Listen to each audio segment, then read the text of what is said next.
나쁜 인터뷰.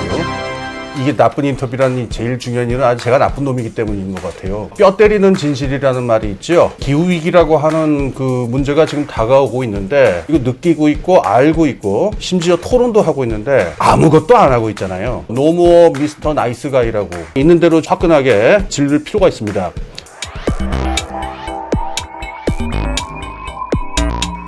안녕하세요. 이렇게 바쁘신데 공사 다 망하신 가운데 와주셔서 고맙습니다. 제 이름은 홍기빈이라 하고요. 그 전환사회연구소 지금 공동대표를 맡고 있습니다.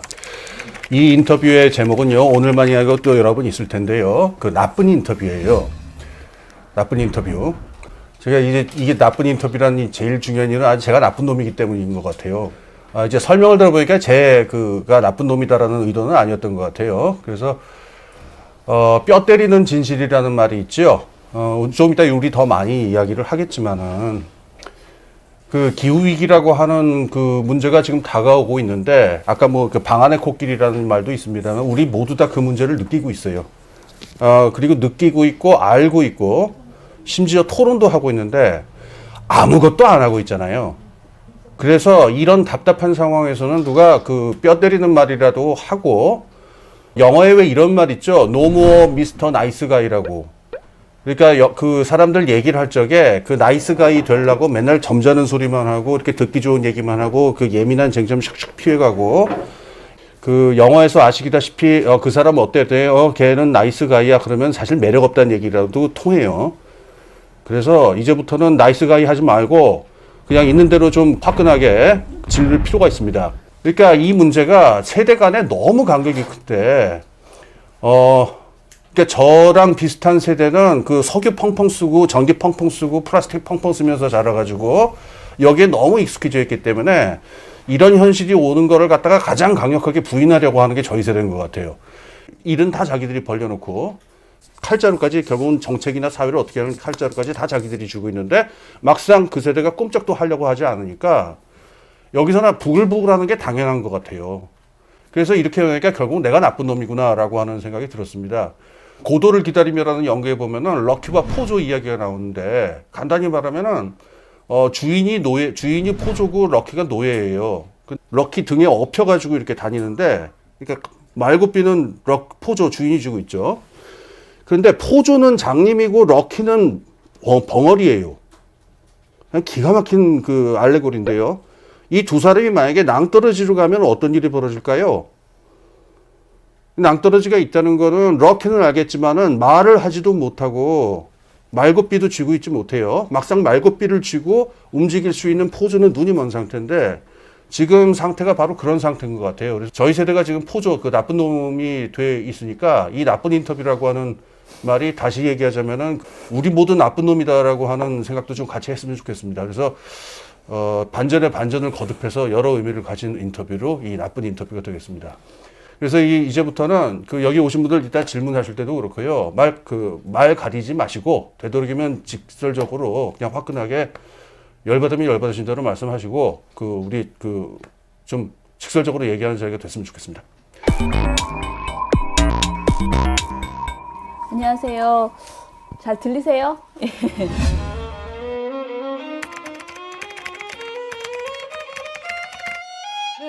제가 아까 홍기빈 선생님이 말한 그 세대예요. 그러니까 굉장히 제가 53세인데 저 펑펑 쓰면서 살던 사람이고요. 지금도 약간 좀 그 버릇을 고치지 못해서 이제 제가 딸만 둘인데 딸들한테 굉장히 비판을 많이 받고 있습니다. 예를 들어 뭐 딸들이 고기를 이제 그만 먹자 뭐 이렇게 하면 나는 그렇게는 못 산다 뭐 이렇게 얘기를 한다거나 굉장히 다양한 방식으로 제가 못된 짓을 많이 하고 내 자신이 바뀌는 것은 너무 힘들다. 저는 환경 문제는 지식도 굉장히 중요하지만 기후변화 문제는 지식보다는 그 사람을 설득하는 부분이 굉장히 중요하다라고 생각을 하고 그런 측면에서 미디어가 정말 큰 영향을 미친다라고 봅니다. 그런데 사실 우리 미디어는 굉장히 이 부분에 있어서는 경제관념으로만 접근하고 있습니다. 그 조선일보의 꼼수인데요. 사실 조선일보만 이런 건 아닙니다. 보수 언론 대부분이 사실은 문재인 정부 들어서면서 문재인 정부 이전, 그러니까 이명박 박근혜 정부가 추진했던 일들을 되돌릴까봐 굉장히 선빵을 날리면서 굉장히 다양한 문제에 대해서 이거 안 돼, 이거 안 돼, 이거 안 돼 라고 이야기를 했는데 그 중에 가장 제가 보기에는 저희가 보기에 가장 큰 거는 소득주도 경제성장 그리고 뭐 최저임금 인상이나 이런 부분 52시간 노동제 뭐 이런 거 가지고 엄청나게 이제 비난을 했고요. 그리고 그 노골적으로 하진 않았지만 세월호 진상규명이나 4대강 재자연화 이런 문제도 굉장히 외면하고 좀 찬물을 끼얹었습니다. 그리고 그 중에서 가장 세게 저희가 모니터하면서 가장 세게 이제 방어벽을 치는 것이 이 탈핵이었습니다. 탈핵과 관련된 모든 정책에 있어서 굉장히 이것을 되돌리지 못하게 하려는 그런 노력을 기울였습니다. 그리고 그런 것은 조선일보뿐만 아니고 경제지가 정말 엄청나게 열심히 하거든요. 저는 조선일보보다는 경제지가 더 잘하고 있다. 그 부분에 있어서는 그렇게 생각을 하고요. 경제지는 주로 경제와 연결된 문제라면 뭐든지 최선을 다해서 최악의 왜곡 보도들을 해 나가고 있는데요. 탈원전 관련된 반대 논리는 주로 그래도 조선일보를 통해서 오늘 정리를 해보겠습니다. 왜 이럴까요? 라는 토론회를 저희가 많이 했어요. 그 중에 저의 가장 마음에 와닿는 주장은 기업 논리 때문이다라는 것이었어요. 그러니까 당장 눈앞에 보이는 그 원전 건설과 관련된 그 건설사들 그리고 그 안에 원전이라는 것이 아주 거대한 어떤 이익을 창출하는 그 곳이기 때문에 그와 연결되어 있는 기업이 너무 많다는 거예요. 그 기업들이 여러 기구와 그 다음에 신문사에다가 계속 압력을 가하고 있고 그들이 망하면 그들의 경제가 어려워지면 안 된다라는 논리를 굉장히 많이 하고 있다. 사실은 한수원이 광고비를 많이 줘서 그렇다. 어쩌고 저쩌고 막 여러 가지 말들이 있지만 사실 그 언론사들의 주된 광고주들이 기업체이고 그 기업체들이 대부분이 이 원전과 연결되어서 큰 이익을 창출하고 있는 곳들이다라는 그 논리가 가장 또 이렇게 그럴싸해 보인다. 사실 정확하게 무엇 때문이다라고 말하기는 어렵지만 저희가 토론회 하면서는 이게 가장 많이 그런 것 같다라는 이야기들이 나왔습니다. 자, 탈원전 보도에 대해서 좀 알아보겠습니다. 조선일보가 2017년 1월에서 4월 그리고 5월에서 8월, 8월에서 12월 이 보도량이거든요. 그러니까 원전 관련된 보도량인데 문재인 정부 들어서기 전에는 이렇게 적었다가 6배 많아졌다가 다시 줄어들긴 했지만 이전보다 한 3배 여전히 많은 상황. 그리고 지금도 사실은 쭉 많은 편이에요. 그렇게 적은 편은 아닙니다. 그러니까 늘 이슈가 없더라도 꾸준하게 관련된 보도들을 내놓는 편입니다. 자, 이 기사는요, 후쿠시마 원전 사고는 막을 수 있는 제의였다. 한국 원자력 발전 안전 최고 기술 갖춰라는 인터뷰 기사입니다. 이 보도는 이런 식의 보도들이 굉장히 많은데 원전이 가장 경제적이야 그리고 친환경적이야 라는 주장을 하는 그런 보도들이 많습니다. 그런데 이런 보도들의 대부분은 인터뷰 기사입니다. 어떤 사람이 진짜 완전히 이게 정말 얼굴을 자기가 본인이 이렇게 나간다는 것을 아는지 모르는지는 모르겠지만 이렇게 인터뷰하는 말을 그대로 따다가 따옴표 저널리즘으로 보도를 하고 있습니다. 이 보도에서도 보시면 후쿠시마 원전 사고는 막을 수 있었다. 그리고 한국은 최고의 기술을 갖추고 있고 그래서 한국은 걱정하지 않아도 된다라고 이야기합니다. 그런데 이 사람은 그 핀란드 내에 원전 허가를 관할하는 실무 책임자라고 합니다. 그런데 이 사람을 보도할 때 핀란드의 원자력 에너지 전문가라고 이렇게 설명을 하거든요. 근데 실제로 이 보도에서 보면 이 주장에 대해서 이 사람이 한 말에 대해서 팩트 체크를 하나도 하지 않습니다.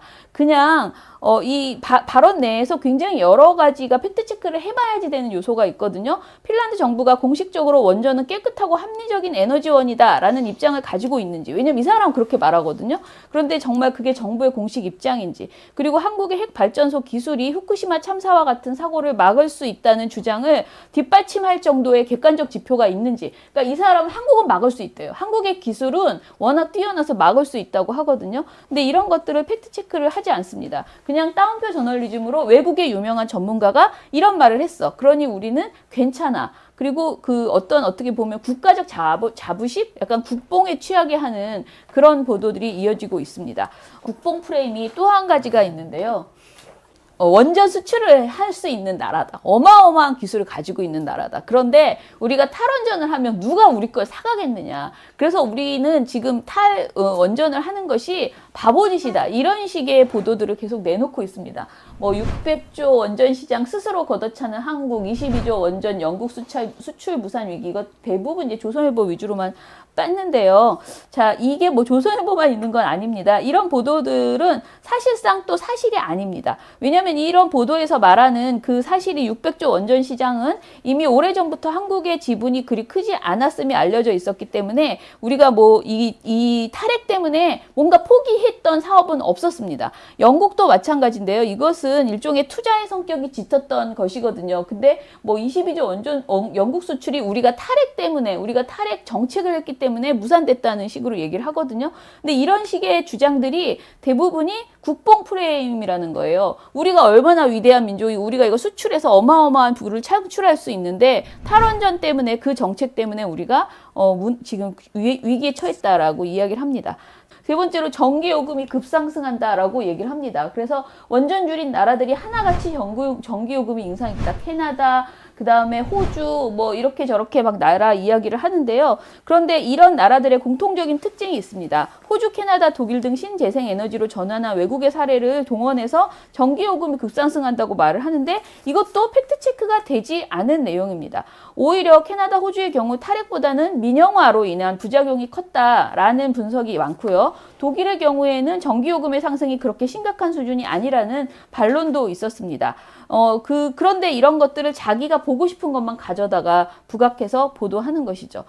이거 말고 제가 PPT는 안 했는데요. 핵 발전소의 폐쇄가 돈이 너무 많이 든다라는 주장도 많이 합니다. 그러니까 폐쇄하는데 돈이 너무 많이 드니 계속 유지하자라고 이야기를 하거든요. 근데 이거는 정말 말장난이잖아요. 왜냐하면 그거 유지하기 위한 그 돈도 있는 것이고 유지하다가 언젠가는 폐쇄해야 될 거 아니에요. 그럼 어차피 돈이 드는 것인데 지금 쓰나 나중에 쓰나 돈은 똑같이 들어가는 것이고 그런데 말도 안 되는 아무튼 굉장히 이상한 주장을 하면서 그런 보도들도 굉장히 많이 나오고 있습니다. 신재생 에너지에 대해서 부정적인 보도를 또 굉장히 많이 해요. 그냥 탈원전 그 경제 얘기만 하는 게 아니고 그래서 신재생 에너지에 대해서 가장 먼저 띄우는 것은 이 자유한국당 의원들이 계속 이 신재생 에너지들은 전부 문재인 정부가 돈 벌려고 자기 측근들을 이용해서 이렇게 장악해서 하고 있는 것이다 라는 식의 주장들을 많이 하거든요. 자유한국당 의원들이 많이 그동안 냈어요. 그런 얘기들을. 그것을 그냥 받아다가 따옴표 처리해서 조선일보에서 계속 보도하는 거죠. 한마디로 이 그러니까 신재생 에너지 사업은 특혜의 온상이다 라고 이야기를 합니다. 그런데 저는 이게 특혜 온상인지 아닌지 제대로 밝혀진 바가 별로 없다라는 게 저희 모니터 지금까지의 결과였어요. 몇 가지 문제가 있는 부분도 있었던 것 같고 전혀 문제가 없는 것도 있었고요. 그리고 사실은 오래 전부터 이 신재생 에너지 사업을 신경 썼던 사람들이 주로 이 진보 진영에 있는 분들이었기 때문에 그 분들이 많이 이 일을 하고 있는 것도 사실인 것으로 보입니다. 그런데 어찌됐든 객관적 근거가 없이 태양광 사업이나 뭐 여러 가지 사업에 있어서 전부 다 특혜를 받고 거기서 콩고물을 받아먹는 진보 진영 사람들이 너무 많다. 그러니 이것은 나쁘다라는 주장을 많이 하고 있고요. 두 번째는 뭐냐면 태양광 발전은 비효율적이다. 그래서 핵발전을 해야 된다라는 주장도 굉장히 많이 합니다. 여기 보면 중공석 범벅 태양광 폐패널 10만 톤 뭐 이것도 다 조선일보 보도인데요. 친환경 태양광 2050년쯤 바람 유발 폐기물만 7,800만 톤 예상. 새만금에 세운다는 세계에서 제일 비싼 태양광. 바다 메워 태양광 패널 깐다는 나라 이런 식의 보도들이 쭉 되는데요. 이 태양광은 필요 없다라는 주장을 하기 위해서 굉장히 억지를 부리고 있습니다. 심지어는 이런 과정에서 사실 확인조차 제대로 되지 않은 보도들 내용들도 많이 하는데요. 예를 들어 태양광 그 모듈에 카드뮴이 포함되어 있어서 이게 오히려 더 환경을 파괴한다라고 하는 주장들을 굉장히 많이 했는데요. 사실 그때 당시에 바로 그런 주장을 하자마자 그 나오자마자 우리나라에 보급된 태양광 모듈에는 카드뮴은 포함되지 않고 있고, 그리고 실제로 우리나라에서 태양광 재활용 센터 건립 계획이 수립되어서 2021년에 준공될 예정입니다. 그래서 여러 가지 대안들을 내놓고 환경 파괴하지 않는 방식을 충분히 준비하고 있는데도 불구하고 이런 반론을 전혀 보장하지 않고 그냥 무조건 예전의 태양광 에너지 그것만을 가지고 그게 우리나라를 막 뒤덮어서 엄청난 환경 파괴가 올 것이다 라는 식으로 이야기를 하고 있습니다. 보도의 대부분은 세계적인 추세가 이제 그 원전이다라는 주장을 계속 우기면서 하고 있거든요. 근데 이런 주장을 하는 게 보통 하는 게 아니고요. 뭐 파리 기후 협약 후 그 원전이 더 늘어나고 있다라고 주장을 한다거나 그리고 우리 외국의 전문가라고 하면서 그 찬핵론자를 환경운동가다라고 하면서 그 사람 인터뷰를 엄청나게 해댑니다. 이 사람 이제 굉장히 유명한 사람인데요. 셸렌버거라는 환경운동가라고 계속 우리나라에서는 최고의 환경운동가로 지금 외국의 환경운동가 중에는 그렇게 보이는 것 같습니다. 왜냐하면 언론에 가장 많이 인용되거든요. 근데 이 사람이 실제로는 그 환경단체라고는 써 있지만은 이 사람 찬핵운동을 벌이는 그런 사람입니다. 이 사람이 여러 보도가 나오는데 MBN에서는 환경 영웅이다, 환경 운동가다라고 극찬을 하면서 이런 인터뷰를 그 사람의 직접 인터뷰를 땄는데요. 이 사람이 이렇게 말합니다. 2011년 원전 폭발 사고가 일어난 일본 후쿠시마를 돌아보면서 친원전에 대한 확신이 더 굳어졌습니다. 매우 아름다웠죠. 제 삶에서 손꼽히는 와규 스테이크도 먹어봤고 딸기도 먹었습니다. 캘리포니아에 원전이 하나 있는데 모든 태양광 발전소가 생산하는 전기량만큼 만들어냅니다. 이것만 봐도 원자력이 얼마만큼 청정 에너지를 생산할 수 있는지 알 수 있죠. 뭐 이런 발언을 하는데 이 사람이 뭐 굉장히 세계적 환경운동가라고 하면서 여러 가지 보도에서 이제 우리한테 그 홍보를 하고 있거든요. 우리나라의 지금 환경 관련된 보도들은 굉장히 비과학적인 보도들을 많이 하고 있다라고 볼 수 있고요. 여러 가지 사안에 있어서 일단 자기네들이 정한 원전은 정말 깨끗하고 안전하고 우수한 것이다 라는 그 주장, 그리고 그것을 벗어나면 굉장히 우리 국민에게 큰 피해, 특히 경제적 피해가 올 것이다 라는 주장을 하기 위해서 자기들의 입맛에 맞는 그런 사람들을 계속 인터뷰를 하러 다니고 있고요. 그 과정에서 그런 의도성 질문을 한국인이 막 하면 그분이 이제 그 외국인이 뭘 말을 하잖아요. 그러면 그것을 가지고 왜곡 보도를 해서 실제로 나는 이렇게 말한 적이 없다라고 이렇게 메일을 보내거나 따지는 분들도 저희는 봤어요. 그래서 굉장히 다양한 방식의 왜곡 보도를 지금 해나가고 있다 이렇게 보시면 될 것 같습니다. 저는 기본적으로 원자력이라는 말 자체가 우리에게 하나의 왜곡된 프레임이 아닌가라는 생각도 합니다. 그러니까 우리가 핵이라는 말을 워낙 무서워하고 그 핵폭탄 이 생각부터 하잖아요. 그런데 원자력이라는 말로 그리고 계속 원전이라는 말로 굉장히 깨끗한 전기를 우리한테 공급하는 최고의 것이다라는 식으로 저는 어렸을 때 계속 그렇게 배웠거든요. 그래서 그 프레임을 깨기가 보통 어려운 게 아닌데 그런 사람들에게 계속 이런 보도들을 내놓으면서 왜곡된 주장을 하고 있다라고 보시면 될 것 같습니다.